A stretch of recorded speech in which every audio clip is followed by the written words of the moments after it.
வணக்கம் அன்பு நண்பர்களே, அனைவருக்கும் இனிய வணக்கம். இன்னைக்கு விவசாய கடன்கள் தள்ளுபடி குறித்து முதல்வர் விஜய் அவர்கள் சட்டமன்றத்தில் ஒரு புதிய அறிவிப்பு ஒன்று வெளியிட போகிறாரு. என்ன அந்த அறிவிப்பு, யாருக்கு இது பயன் தரக்கூடியதாக இருக்கும்? ஸோ இதை பற்றின ஒரு முக்கியமான புள்ளி விவரங்கள் பற்றி தான் வீடியோவின் வாயிலாக நம்ம பார்க்குறோம். ஸோ இது தமிழகத்தில் விவசாய கடன் தள்ளுபடி தொடர்பாக நிலை வரும் தற்பொழுதைய சூழலை முக்கியமாக விளக்குதுங்க.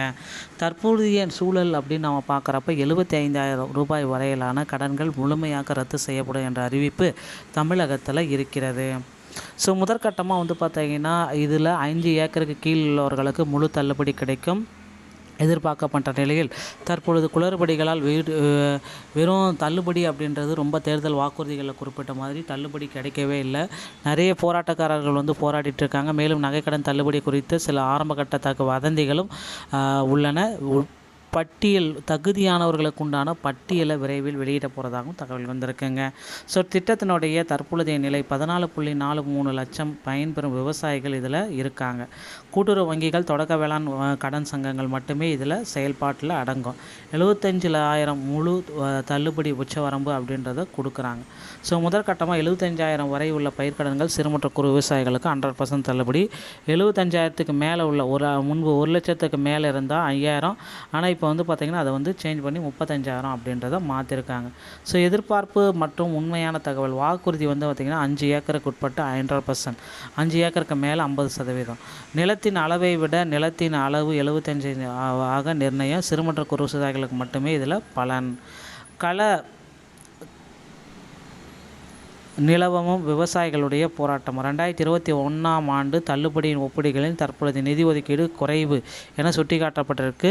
தமிழ்நாடு விவசாயிகள் சங்கம் மற்றும் பிற அமைப்புகள் முழுமையான தேர்தல் வாக்குறுதியை நிறைவேற்ற கோரி போராட்டத்தில் ஈடுபட்டிருக்காங்க. ஸோ அடுத்து என்ன செய்யணும் அப்படின்னு பார்த்தீங்கன்னா, கூட்டுறவு வங்கிக்கு செல்லணும். கூட்டுறவு வங்கியில் புதிய பெயர் பட்டியலை சரிபார்க்கவும். அதில் உங்கள் பெயர் இருந்துச்சு அப்படின்னா தள்ளுபடியை உறுதி செய்யலாம். தகுதி இருந்தும் பெயர் இல்லை அப்படின்னா உடனடியாக நீங்கள் மேல்முறையீடு அப்படின்னு நீங்கள் அப்பீல் பண்ணலாம்.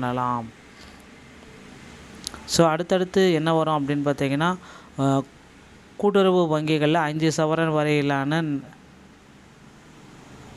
நகைக்கடன்களும் தள்ளுபடி செய்ய போகிறாங்க என எதிர்பார்க்கப்படுகிறது. தள்ளுபடியை 8 பொதுத்துறை வங்கிகளுக்கும் விரிவுபடுத்துவது சாத்தியக்கூறுகள் குறித்த தகவல்களும் விவாதிக்கப்பட்டிருக்குங்க.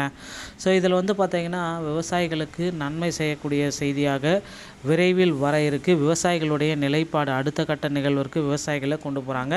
ஸோ விவசாயிகள் பார்த்திங்கன்னா வங்கியினுடைய பெயர் பட்டியலை சரிபார்த்து உங்களுடைய டேட்டாபேஸ் சரியாக இருக்கா இல்லைன்றதை அருகாமையில் இருக்கிற ரேஷன் கடை மூலமாக நீங்கள் தெரிஞ்சுக்கலாம், இல்லை வங்கிகள் மூலமாகவே தெரிஞ்சுக்கலாம். ஸோ முக்கியமான புள்ளி விவரங்கள் 14.43 பயனாளிகள் இதில் இணைஞ்சது இந்த ரெடி பண்ணிகிட்ருக்காங்க. புதிய அறிவிப்பின் மூலம் தமிழகம் முழுவதும் 14.43 லட்சம் விவசாயிகள் பயனடைந்து உள்ளார்கள் என்பது குறிப்பிடத்தக்க ஒரு விஷயங்க. இந்த ஒரு தகவல் உங்களுக்கு பிடிச்சிருந்துச்சு அப்படின்னா நீங்கள் நம்முடைய சேனலோடு இணைந்திருங்கள். மீண்டும் ஒரு நல்ல தகவலோடு நான் உங்களை சந்திக்கிறேன். நன்றி, வணக்கம்.